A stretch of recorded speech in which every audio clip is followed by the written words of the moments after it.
Olá, eu sou Yuri Medeiros Nani, estudante de Engenharia Mecânica da Universidade de Santa Cecília, e para a formação da nota P1 da matéria de Sistemas Térmicos 3, do professor Alexandre Blanco, irei apresentar agora um mecanismo muito antigo utilizado para a produção de gelo nos desertos. E eu sei que essa afirmação pode soar um pouco estranha, ainda mais se tratando de lugares como o deserto de Lut, localizado no Irã, que é um dos desertos mais quentes do mundo, onde já chegou a fazer 70 graus em 2005.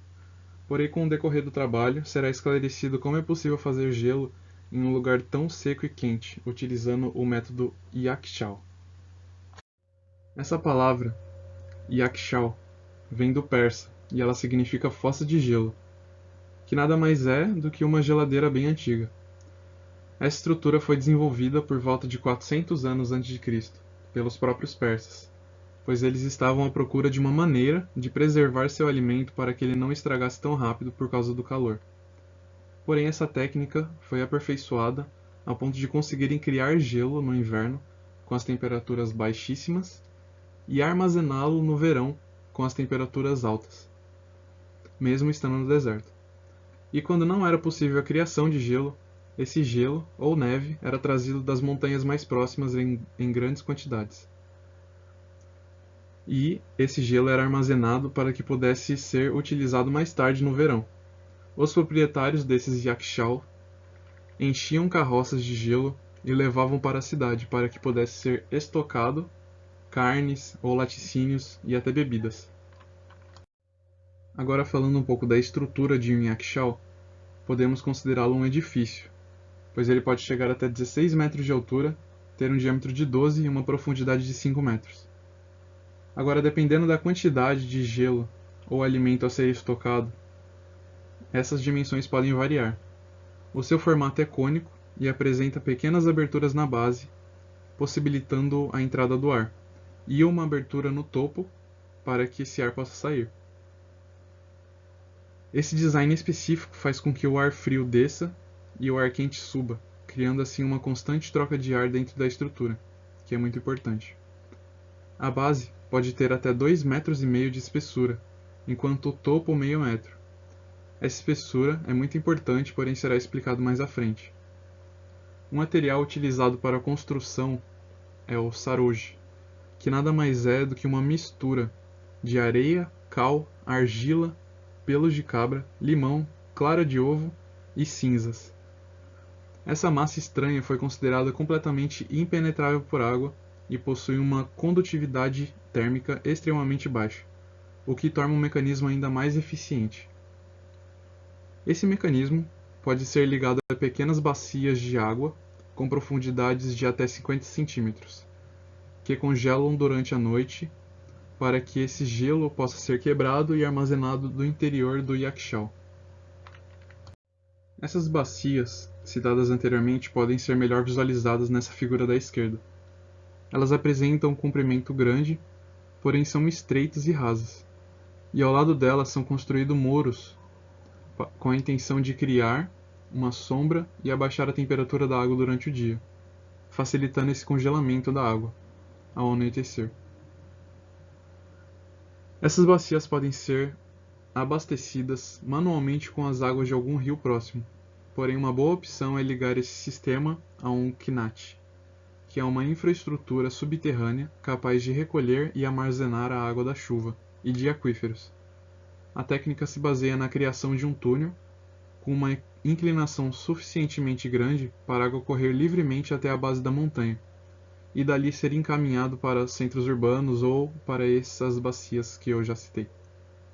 O KNAT também conta com a presença de dutos verticais, responsáveis pela ventilação e retirada de dejetos durante a construção do mesmo. O túnel deve chegar até um aquífero e drenar a água do mesmo. Com a ligação desses três sistemas que eu citei, KNAT, as bacias e o yakshal, o processo de fabricação de gelo mais antigo foi criado pelo ser humano. Agora vamos falar um pouco sobre o funcionamento e o grande segredo da alta eficiência desse conjunto, que é o yakshal. O segredo está na capacidade absurda de isolamento térmico. Os saios solares, por exemplo, são completamente bloqueados pelo material opaco que o Yakshaw é feito, que é o saroji. Sabemos também que o ar quente sobe e o ar frio desce, pela agitação das moléculas.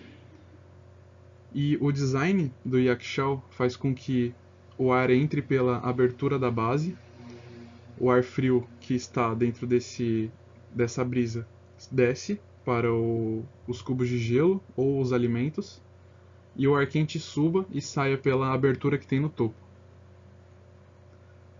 Na figura da direita, podemos observar a bacia de água que congela durante a noite devido às baixas temperaturas. Esse gelo é quebrado e colocado dentro do Yakshaw, como já foi dito anteriormente.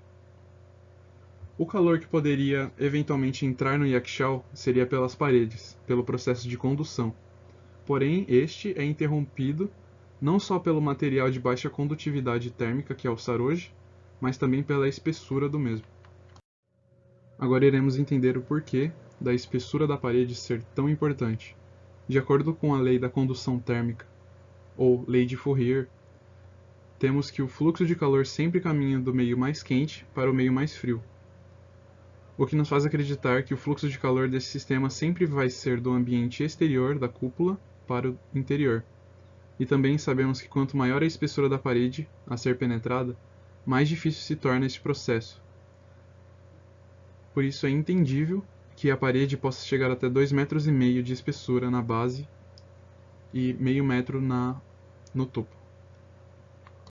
Com todo este estudo, podemos concluir que o Yakshaw pode ser construído em qualquer lugar que o clima permita o congelamento da água no inverno, ou que possa ser trazido gelo e neve de montanhas próximas.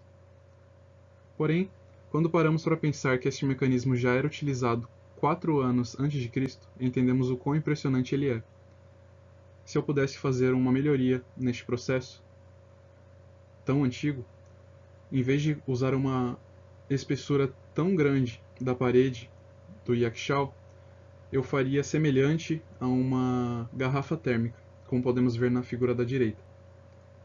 Eu colocaria um espaço vazio dentro de 2 paredes para que pudesse ter ar ou vácuo, se fosse possível, evitando ainda mais a condutibilidade térmica do exterior da estrutura para o interior.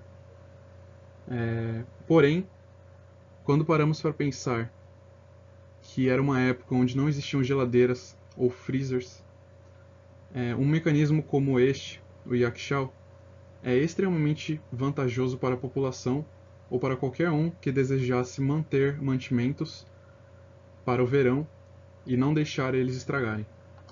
Para encerrar, apresento a bibliografia do trabalho, onde foram feitos todos os estudos para produzi-lo, e agradeço muito a atenção.